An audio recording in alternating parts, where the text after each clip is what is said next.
Ada 7 BUMN raksasa yang akan masuk ke dalam pengelolaan Danantara, yaitu Bank Mandiri, BRI, BNI, Pertamina, PLN, Telkom, dan MyNDID, perusahaan tambang.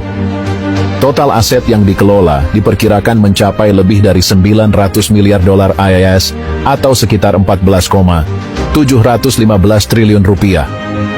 Angka ini bikin orang takjub sekaligus bangga, karena ini menunjukkan betapa kayanya Indonesia kalau dikelola dengan baik.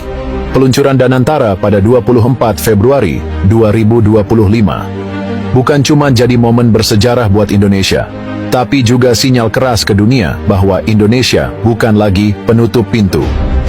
Prabowo, dengan gaya kepemimpinannya yang tegas dan visioner, ingin menunjukkan bahwa Indonesia bisa jadi pemain besar di panggung global.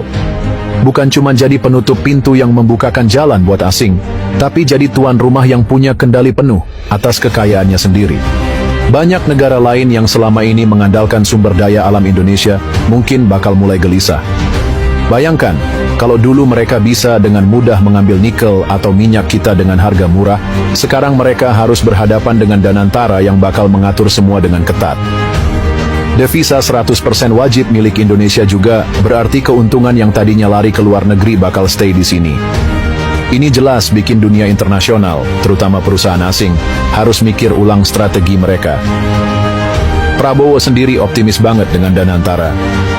Dalam pidatonya di World Government Summit 2025, dia bilang, "Saya sangat yakin, saya sangat optimistis.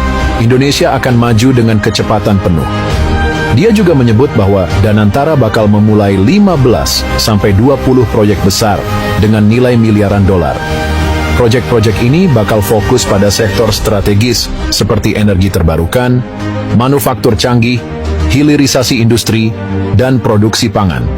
Tujuannya, mencapai target pertumbuhan ekonomi 8% dalam 5 tahun ke depan.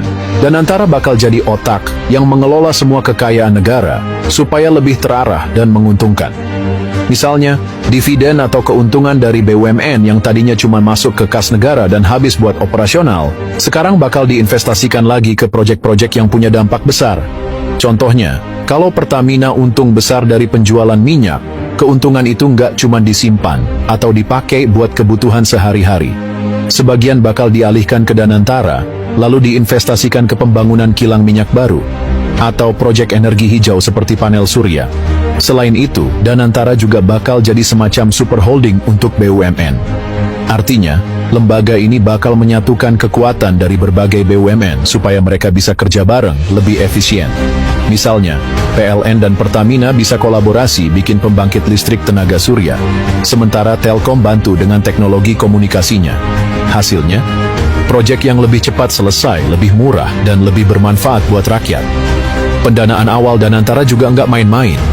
Prabowo bilang, di tahun pertama, Danantara bakal dapat suntikan dana sekitar 20 miliar dolar AS atau 326 triliun rupiah.